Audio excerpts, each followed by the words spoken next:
Hello friends, मी Vishakha. Global online मराठीमध्ये आपल्या सर्वांचं स्वागत आहे. आजच्या व्हिडिओमध्ये आपण शिवाजी विद्यापीठ कोल्हापूर पेठ 2021साठी रिसर्च मेथॉलॉजी म्हणजे संशोधन कार्यप्रणाली या विषयावरचे MCQs बघतो आहोत. MCQs थ्रू आपल्या कन्सेप्ट क्लिअर करणार आहोत. जसे की आपल्याला माहिती आहे 50% क्वेश्चन्स या एक्झाममधले आपल्याला रिसर्च मेथॉलॉजीवर येणार आहेत. यासाठी आपली स्पेशल व्हिडिओ सिरीज आहे रिसर्च मेथॉलॉजी टॉपिकवरती MCQs थ्रू आपल्या कन्सेप्ट. आणि हे आपलं 9वं लेक्चर आहे. याआधी आपले 8 लेक्चर्स कंप्लीट झालेले आहेत रिसर्च मेथॉलॉजी टॉपिकवरती. लेक्चर सुरू करण्यापूर्वी आणखी एक गोष्ट महत्त्वाची सूचना अशी आहे की आमच्याकडे रिसर्च मेथॉलॉजी या टॉपिकसाठी स्पेशल कोर्स आहे, ज्यामध्ये तुम्हाला मिळणार आहेत full syllabus video lectures, 10 test research मेथॉलॉजीवरती, ज्याच्यामध्ये तुमचा फुल सिलेबस कव्हर होणार आहे रिसर्च मेथॉलॉजीच्या सरावानुसार. आणि नोट्स देखील मिळणार आहेत इंग्लिश आणि मराठी दोन्ही लँग्वेजमध्ये. तर हे मटेरियल्स आहे ते तुम्हाला पूर्णपणे या पेट एक्झामला क्लिअर करण्यासाठी मदत करणार आहे. 100% रिझल्ट या कोर्सचा येतो. त्यामुळे लवकरात लवकर हा कोर्स जॉईन करा. हा कोर्स जॉईन करण्यासाठी फक्त दिलेल्या व्हॉट्सअप नंबरवरती मेसेज करायचा आहे, ज्याची फीस फक्त types of research: exploratory, descriptive, analytical, explanatory, experimental, evaluation and impact assessment, interdisciplinary, multidisciplinary, transdisciplinary, basic research, applied research. हे सगळे जे टाइप्स आहेत हे आपण काल कवर करू शकलो नाही, म्हणून आपण आज MCQs घेणार आहोत परत एकदा त्याच टॉपिकवरती. आज काही टॉपिक आपण याच्यामध्ये कवर करणार आहोत MCQs थ्रू. आजचा आपला पहिला प्रश्न आहे, basic research is also known as. Basic संशोधनला असेही म्हटले जाते. बेसिक म्हणजे काय? तर बेस रिसर्च जो आहे त्याला आपण काय म्हणू शकतो? ऑप्शन्स आहेत: अप्लाइड रिसर्च, उपयोजित संशोधन, फंडामेंटल रिसर्च, मूलभूत संशोधन, डिस्क्रिप्टिव्ह रिसर्च, वर्णनात्मक संशोधन, ॲनालिटिकल रिसर्च म्हणजे विश्लेषणात्मक संशोधन. या ऑप्शन्सपैकी करेक्ट ऑप्शन आपलं काय असणार आहे? तर बी, फंडामेंटल रिसर्च, मूलभूत संशोधन. बेस आणि मूलभूत या दोन गोष्टी सेम आहेत. मग आपल्याला इथे करेक्ट आन्सर जे मिळायला पाहिजे त्यासाठी खूप वेळही नाही लागला पाहिजे आणि कन्फ्युजनही नाही झालं पाहिजे. पण आपल्याला हेही लक्षात असलं पाहिजे की बेसिक रिसर्चला फंडामेंटल रिसर्च म्हणतात, सोबतच त्याला प्युअर रिसर्च असं देखील म्हणतात. तर त्याचं का म्हणतात ते बघूया. फंडामेंटल रिसर्च और अकॅडमिक रिसर्च म्हणजे शैक्षणिक रिसर्च जो आहे तो मूलभूत रिसर्च असतो. एक्सपेरिमेंटल और theoretical works mainly performed to obtain new knowledge on the basics of observable phenomena or facts. Experimental आणि थेरोटिकल जे वर्क्स असतं, काम असतं आपलं, ते मेनली कशासाठी काम करत असतो आपण? की नॉलेज घेण्यासाठी, नवीन माहिती मिळवण्यासाठी, किंवा जे काही बेसिक तथ्य आहेत किंवा बेसिक सत्य आहेत ते आपल्याला जाणून घेण्यासाठी, किंवा त्याच्याबद्दल नवीन काय फॅक्ट्स आहेत ते जाणून घेण्यासाठी. Without prior consideration that will result in any practical application use. म्हणजे त्याच्यात काहीही आपण असं नाही म्हणू शकत की हां हे नॉलेज याच्यासाठीच उपयोगी आहे. तर ते जेव्हा आपल्याला नॉलेज मिळतं ते यूज करण्यासाठी आपण डायरेक्ट चालू करतो. मग ते फंडामेंटल रिसर्च आहे किंवा प्युअर रिसर्च आहे, बेसिक रिसर्च आहे. Example of basic research in psychology might include. म्हणजे इथे आपल्याला एक उदाहरण दाखवलेलं आहे की सायकोलॉजीमध्ये बेसिक रिसर्च काय असू शकतो. An investigation looking at whether stress level influence how often students engage in academic cheating. म्हणजे शैक्षणिक काळामध्ये काही स्टुडंट्स जे आहेत ते स्ट्रेसनी कसे इन्फ्लुअन्स होतात. अ study looking at how caffeine consumption impact the brain. त्याच्यामध्ये असा अभ्यास केला गेला आहे की कॅफिनचं कन्झम्पशन, कॅफिन घेणं याचा ब्रेनवर काय परिणाम होतो याचा स्टडी करणं म्हणजे एक बेसिक रिसर्च आहे.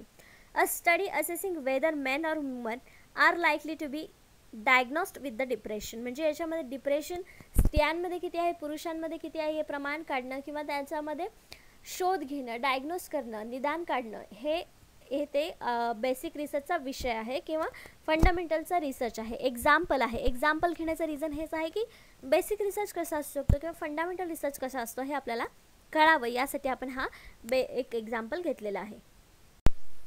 नेक्स्ट क्वेश्चन आहे सेकंड नंबरचा. Analytical research is a type of research that. विश्लेषणात्मक संशोधन हा संशोधनाचा प्रकार आहे. कोणत्या संशोधनाचा प्रकार आहे किंवा त्यामध्ये काय साध्य होतं हे आपल्याला सांगायचं आहे, हा प्रश्न आहे आपला. तर ऑप्शन्स आहेत: discovers way of finding solution of an immediate problem. त्वरित समस्येचे निराकरण करण्याचा मार्ग शोधतो. तर हे जे डिस्क्रिप्शन आपल्याला दिसतं आहे ऑप्शन एमध्ये ते आपण बघितलं होतं लास्ट टाइम. ॲक्शन रिसर्च आहे. इमिजिएट प्रॉब्लेमवरती सोल्युशन शोधणं हे ॲक्शन रिसर्चचं कॅरेक्टरिस्टिक्स आहेत. मग ॲनालिटिकल रिसर्चमध्ये हे येईल का? नाही. गॅदर्स नॉलेज स्किल, ज्ञान कौशल्य गोळा करणे.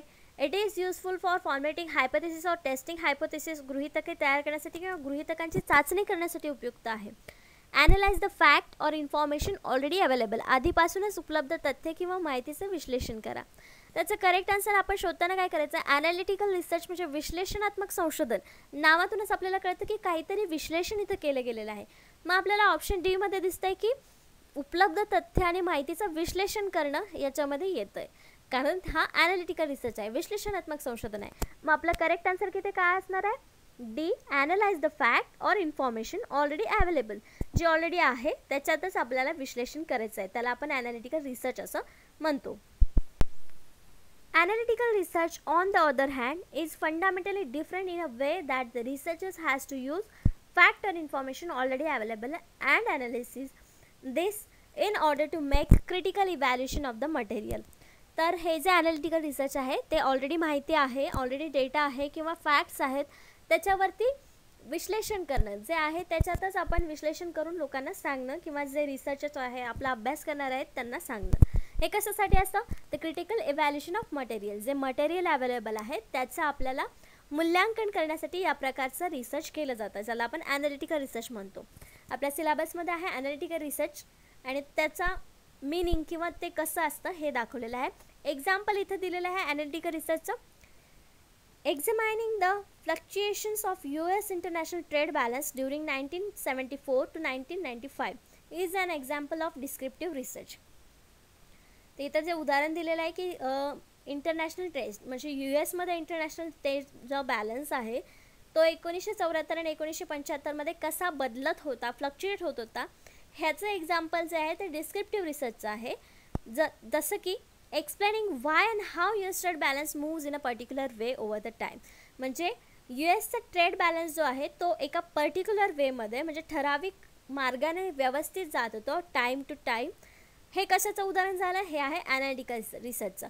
कारण काय फ्लक्च्युएट होता, इंटरनॅशनल ट्रेड बॅलन्स हा फ्लक्च्युएट होत होता, पण तो कसा आणि का होत होता हे ॲनालिटिकलचा विषय झाला. कारण डिस्क्रिप्टिव्ह रिसर्चमध्ये आपल्याला समजलं नाही तो का होत होता, मग त्याचं आपण विश्लेषण केलं की का होतोय असं, तेव्हा तो ॲनालिटिकल रिसर्च तिथे निर्माण झाला किंवा हे एक्झाम्पल आहे ते ॲनालिटिकल रिसर्चचं झालं. अशा प्रकारे बघू शकतो की आपण डिस्क्रिप्टिव्ह रिसर्चमध्ये देखील ॲनालिटिकल रिसर्च तयार होऊ शकतो. हे एक्झाम्पल आहे ॲनालिटिकल रिसर्चचं. नेक्स्ट क्वेश्चन आहे मॅच द फॉलोइंग, पुढील जोड्या लावा. जे दोन गट दिलेले आहेत आपल्याला, types of research and pair त्याची दिलेली आहे. तर इकडे एका साईडला दिलेलं आहे applied research, fundamental research, longitudinal research, descriptive research, qualitative research. तर आपण हे बऱ्यापैकी सगळेच रिसर्च बघितलेले आहेत, त्याची जोडी आपल्याला लावायची आहे. अप्लाइड रिसर्च म्हणजे काय आहे, इकडच्या ऑप्शन्सपैकी finding solution and immediate problem, हे पहिलंच आन्सर आपल्याला बरोबर आहे. जे लास्ट क्वेश्चनमध्ये पण बघितलं आपण की एक ऑप्शन होतं आणि ते ॲक्शन रिसर्चचं होतं आणि अप्लाइड रिसर्चला सुद्धा ते लागू होतं. मग finding solution and immediate problem is a applied research. त्याच्यानंतर आहे फंडामेंटल रिसर्च. फंडामेंटल म्हणजे आपण मगाशीच बघितलं की बेसिक नॉलेज जे आहे ते सगळं फंडामेंटल रिसर्चमध्ये येतं आणि त्याचा मेन हेतू काय असणार आहे, गॅदरिंग नॉलेज स्किल्स, म्हणजे याचं सुद्धा पेअर जे आहे ते बरोबर आहे. द लॉन्जिट्युडिनल रिसर्च म्हणजे काय, research carried on a several time period. तर आपलं एका सुरुवातीच्या लेक्चरमध्ये झालेलं आहे लॉन्जिट्युडिनल रिसर्च म्हणजे काय, तर एकाच विषयावरती पण ठराविक कालांतराने झालेला अभ्यास किंवा रिसर्च. जसं की आपण जनगणना म्हणतो, प्रत्येक दरवर्षाने हा रिसर्च होत असतो, ह्याला आपण लॉन्जिट्युडिनल रिसर्च म्हणू शकतो, पण जो आधीच्या कुठल्या गोष्टींवरती झालेला आहे. तर research carried on a several time period, longitudinal research म्हणजे याची ही पेअर बरोबर आहे. नंतर descriptive research, fact finding enquiry of a social events and system. Last time बघितलं आपण कालच्या लेक्चरमध्ये बघितलं की डिस्क्रिप्टिव्ह रिसर्च काय आहे की फॅक्ट फाइंडिंग आहे, ह्युमन बिहेवियरल आहे, सोशल इव्हेंट्सबद्दल आहे, त्याबद्दलचं काही रिसर्च असेल तर तो कुठला असतो, डिस्क्रिप्टिव्ह रिसर्च असतो. नेक्स्ट आहे qualitative research, research based on data. Qualitative research बघितलं आपण कालच बघितलं तेही की क्वालिटेटिव्ह रिसर्च म्हणजे काय आहे, तो बेस्ड असतो डेटा जो मिळालेला आहे त्याच्यावरती डिपेंडंट असतो. म्हणजे याचे जे पेअर आहेत ते समोरच आपल्याला बरोबर मिळालेलं आहे. त्याचं करेक्ट आन्सर देखील सेम आहे की समोरचे जे पेअर आहेत ते बरोबर करेक्ट आन्सर आहेत आपल्या. तर इथे काय काय सांगू शकतो, अप्लाइड रिसर्च समजलं आपल्याला, फंडामेंटल रिसर्च समजलं, लॉन्जिट्युडिनल रिसर्च समजलं, डिस्क्रिप्टिव्ह रिसर्च समजलं आणि क्वालिटेटिव्ह रिसर्च देखील समजलं. याच्या पेअरनुसार आपण ह्याची उदाहरणं किंवा अर्थ जो आहे तो काढू शकतो. शॉर्टमध्ये या रिसर्चमध्ये काय आहे हे आपण योग्य प्रकारे सांगू शकतो. नेक्स्ट क्वेश्चन आहे 4th नंबरचा. Fundamental research is a type of research that. मूलभूत संशोधन हा संशोधनाचा प्रकार आहे. कशाचा किंवा त्यामध्ये काय असतं? बेसिक रिसर्च बघितलं त्याला आपण फंडामेंटल रिसर्च म्हणतो. पण फंडामेंटल आणि बेसिक रिसर्च त्यांचं मूळ काय आहे किंवा ते कशासाठी असतात? ऑप्शन्स आहेत discover ways of finding solution in immediate problem. Applied रिसर्चचं आहे, आपण बघितलेलं आहे. हे सतत आपल्या लक्षात राहायला पाहिजे. झोपेत जरी आपण बघितलं हे स्टेटमेंट तेव्हा ते कुठल्या रिसर्चचं आहे ते आपण सांगितलं पाहिजे किंवा ते त्या रिसर्चचं वैशिष्ट्य आहे हे आपल्याला माहिती पाहिजे. गॅदर्स नॉलेज स्किल, ज्ञान कौशल्य गोळा करणे. It is useful for formatting hypothesis और testing hypothesis. None of the above, वरीलपैकी काहीही नाही. डी तर ऑप्शन नसणार आहे. यामध्ये करेक्ट आन्सर आहे आपलं, कारण बेसिक रिसर्च आणि फंडामेंटल रिसर्चमध्ये आपण काय करतो तर नॉलेज जमा करत असतो, नॉलेज स्किल आपण जमा करत असतो. मग आपला करेक्ट आन्सर इथे काय येणार आहे? बी, गॅदर्स नॉलेज स्किल, ज्ञान कौशल्य गोळा करणे. फंडामेंटल रिसर्चमध्ये हे आहे. Fundamental research also known as basic research और प्युअर रिसर्च. जसं मी सुरुवातीला सांगितलं की त्याला बेसिक रिसर्च आणि प्युअर रिसर्च देखील म्हणतात. कन्फ्यूज व्हायचं नाही. जर एक्झाममध्ये तुम्हाला फंडामेंटलच्या जागी बेसिक वर्ड वापरला असेल आणि बेसिकच्या जागी जर प्युअर वर्ड वापरला असेल तर don't get confuse. So basic research or pure research does not usually generate findings that have immediate applications in a practical level. तर प्रॅक्टिकल लेवलवरती इमिजिएट ॲप्लिकेशन करण्यासारखे याचे जनरल हे नसतात, फाइंडिंग्स नसतात किंवा निष्कर्ष नसतात. Fundamental research mainly aim to answer the question why. तर फंडामेंटल रिसर्चमध्ये नेमकं काय असतं तर का या प्रश्नाचा आन्सर त्याच्यामध्ये असतं. कुठलाही आपला प्रश्न असेल किंवा आपला जर प्रॉब्लेम समोर असेल त्याला जर आपण का नाही प्रश्न विचारला तर तो फंडामेंटल रिसर्चचा प्रॉब्लेम होईल, क्वेश्चन होईल. What or how they tend to contribute the pool of fundamental knowledge in the research area. Why सोबतच व्हॉट, हाऊ हे सुद्धा क्वेश्चन्स जे आहेत ते फंडामेंटल नॉलेज मिळण्याचे एरिया आहेत, रिसर्चचे एरिया आहेत असं आपण सांगू शकतो. उदाहरणार्थ आपण असं घेऊ शकतो की पाणी किती वेळानंतर कोणत्या डिग्रीला उकळलं जातं, का उकळलं जातं, हे जे प्रश्न आहेत ते फंडामेंटल रिसर्चचे आहेत. 100 डिग्री सेल्सिअसला पाणी तापल्यानंतर उकळतं. मग हे जे निष्कर्ष निघणार आपला तो फंडामेंटल रिसर्चचा विषय असणार आहे.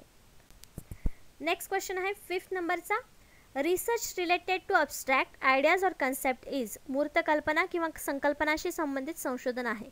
कोणतं संशोधन आहे? जे ऑप्शन्स दिलेले आहेत त्यापैकी कुठला रिसर्च आहे जो ॲब्स्ट्रॅक्ट आयडिया आणि कन्सेप्टशी रिलेटेड आहेत? ऑप्शन्स आहेत एम्पेरिकल रिसर्च, अनुभवपूर्ण संशोधन, कन्सेप्च्युअल रिसर्च, वैचारिक संशोधन, क्वांटिटेटिव्ह रिसर्च, क्वालिटेटिव्ह रिसर्च.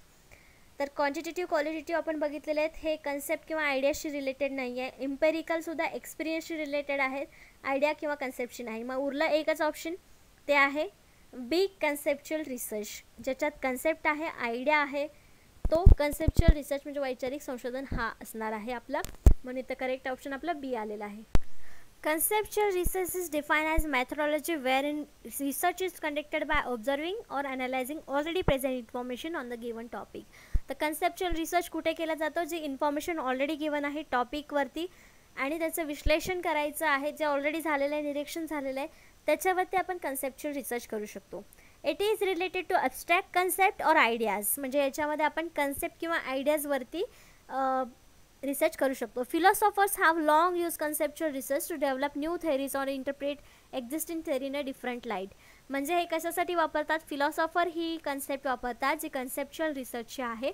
त्याच्यामध्ये काय करतात? नवीन थेअरीज, नवीन सिद्धांत किंवा ज्या ऑलरेडी थेअरीज आहेत त्याच्यावरती डिफरंट दुसऱ्या अँगलनी लाईट टाकण्यासाठी ही कन्सेप्च्युअल रिसर्चची कन्सेप्ट वापरली जाते. The definition of conceptual research, conceptual is something having to do with the mind or with mental concept or philosophical or imaginary ideas. तर जी कन्सेप्ट ही जी कन्सेप्च्युअल जी word आहे किंवा ती जी डेफिनेशन आहे ती आपल्या कुठल्या तरी मनाशी किंवा मानसिक संज्ञेशी रिलेटेड आहे. फिलॉसॉफिकल और इमॅजिनरी आयडिया आहेत म्हणजे आपल्या काल्पनिक आयडियाज जे आहेत त्याच्याशी रिलेटेड आहे. Example of conceptual is when you formulate an abstract philosophy to explain the world which cannot be proven or seen. तर ह्याच्यामध्ये उदाहरण म्हणून काय दिलेलं की फॉर्म्युलेट अँड ॲब्स्ट्रॅक्ट फिलॉसॉफी जे आहे ते आपल्याला डोळ्याला दिसणार नाही. Philosophy to explain the world जे आहे ते आपल्याला एक्सप्लेन करता येणार नाही किंवा दाखवता येणार नाही, पण ती एक गोष्ट आहे, ती एक कन्सेप्ट आहे, अस्तित्वात आहे, हे आपल्याला इथे कन्सेप्च्युअल रिसर्चमध्ये दाखवायचं असतं.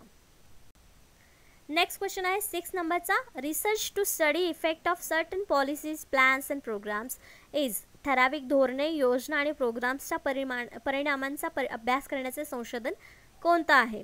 ऑप्शन्स आहेत अप्लाइड रिसर्च, उपयोजित संशोधन, डिस्क्रिप्टिव्ह रिसर्च, वर्णनात्मक संशोधन, इव्हॅल्युएशन रिसर्च, मूल्यांकन संशोधन, कॅज्युअल रिसर्च, प्रासंगिक संशोधन.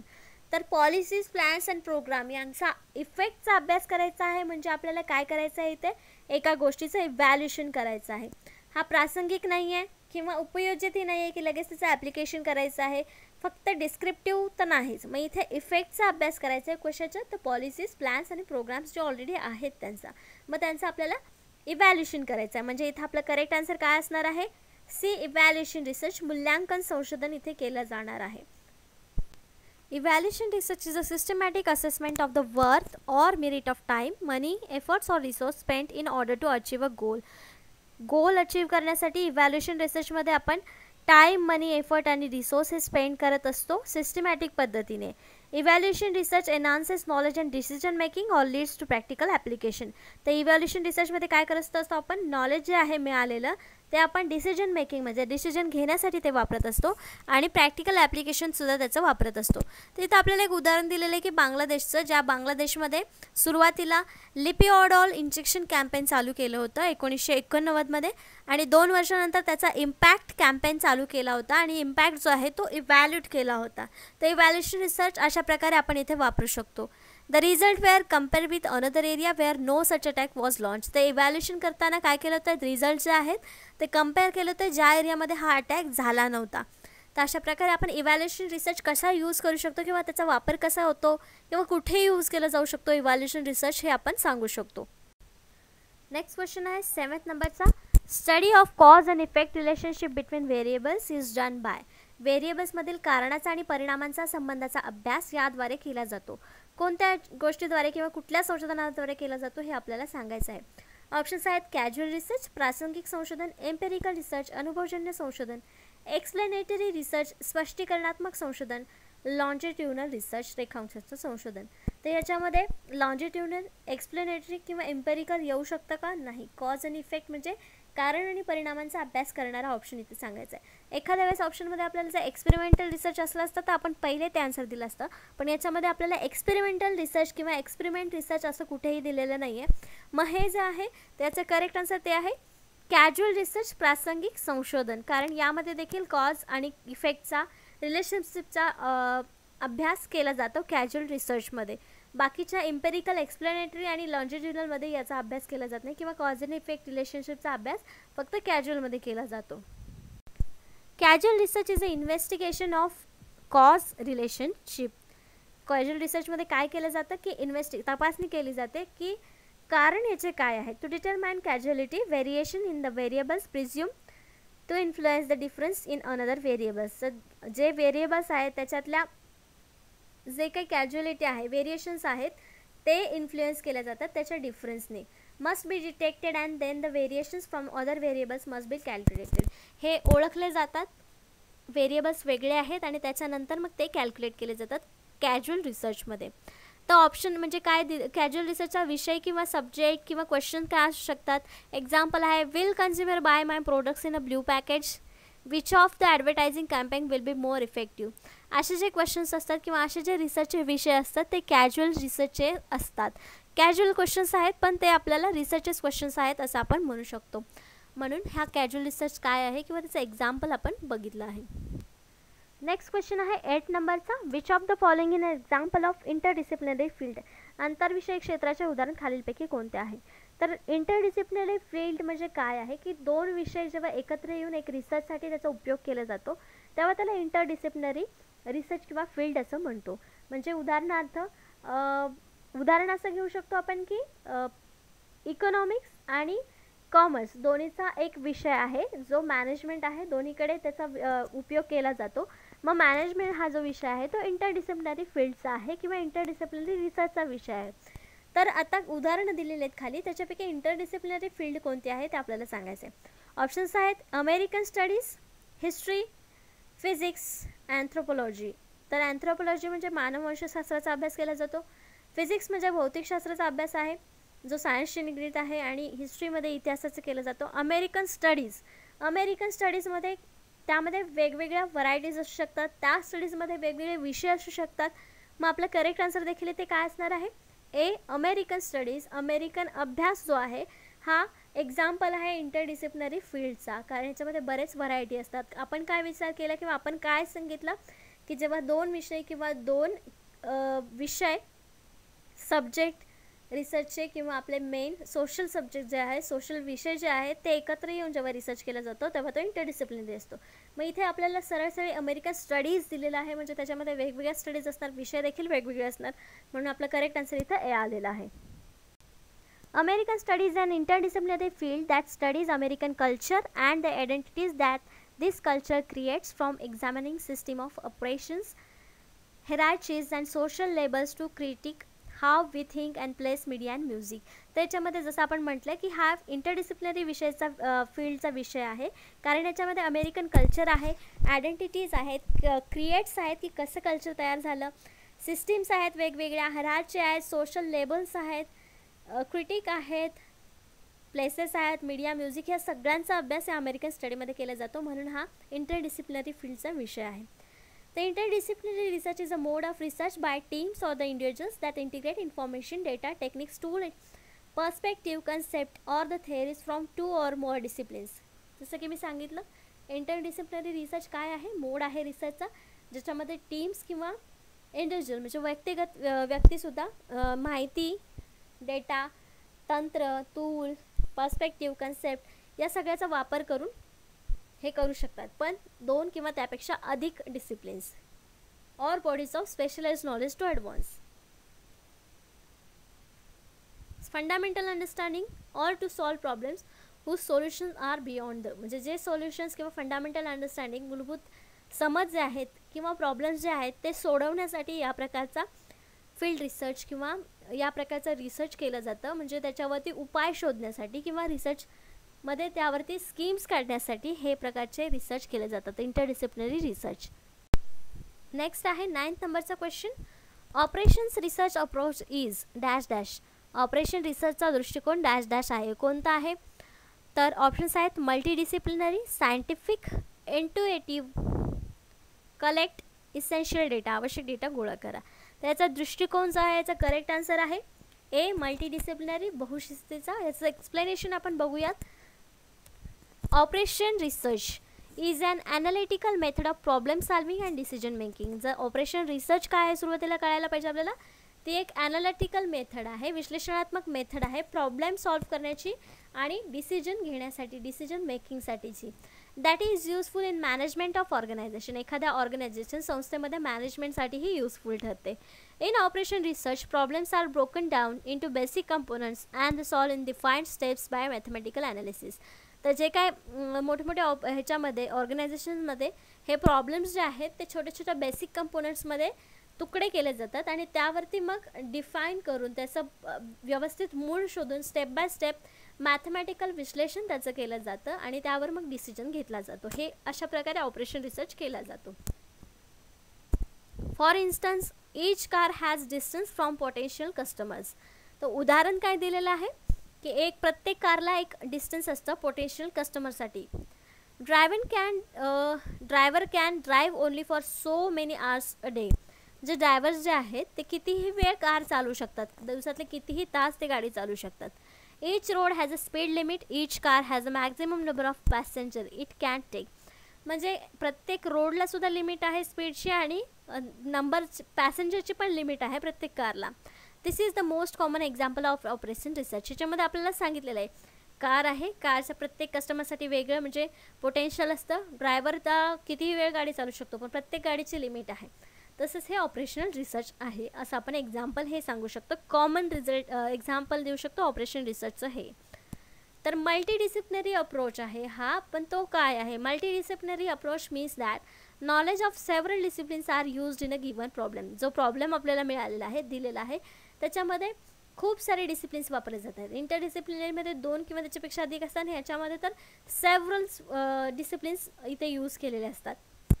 And are supplementary to one another, त्यामध्ये एकमेकांना ते सप्लिमेंटरी असतात, म्हणजे ह्याला ते आवश्यक असतं त्याला ते आवश्यक असतं, म्हणून असे भरपूर सारे डिसिप्लिन्स त्याच्यामध्ये आपण यूज केलेले असतात.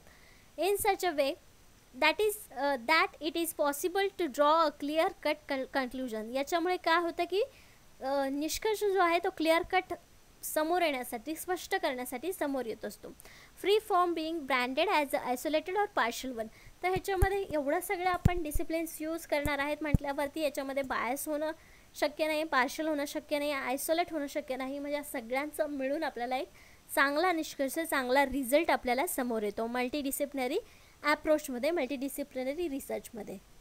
नेक्स्ट क्वेश्चन आहे 10th नंबरचा. A style of research that draws from two or more academic disciplines is known as what? 2 किंवा अधिक शैक्षणिक शाखांमधून मिळणाऱ्या संशोधनाची शैली कशासाठी ओळखली जाते? एक प्रश्न गेला आपला, ज्याच्यामध्ये आपण बघितलं होतं की दिलेल्या उदाहरणांपैकी इंटरडिसिप्लिनरी फील्ड कुठली आहे.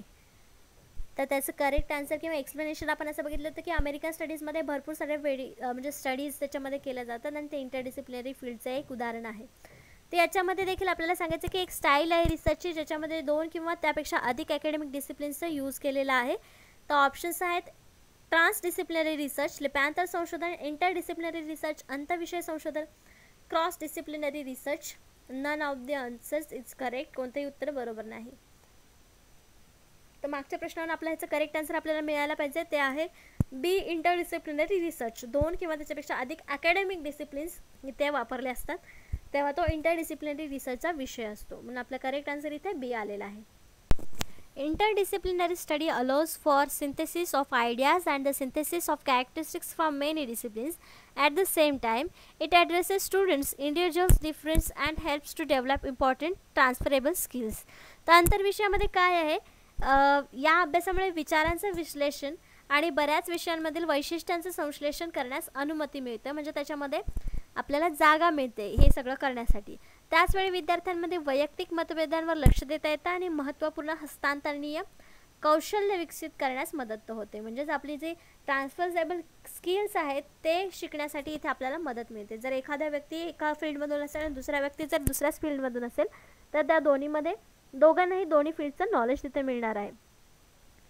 Interdisciplinary program draws from 2 or more academic disciplines that works together to create powerful learning experience and emphasize integrative learning, critical thinking and creative problem solving. The interdisciplinary programs कशासाठी असतात, 2 किंवा त्यापेक्षा academic disciplines म्हणजे शैक्षणिक विषय जे आहेत त्यांना एकत्रित काम करून त्याच्यामधून आपल्याला पॉवरफुल लर्निंग एक्सपिरियन्स म्हणजे अनुभव आणि एकत्रित लर्निंग मिळते. क्रिटिकल थिंकिंग आपल्याला चांगली वाढते.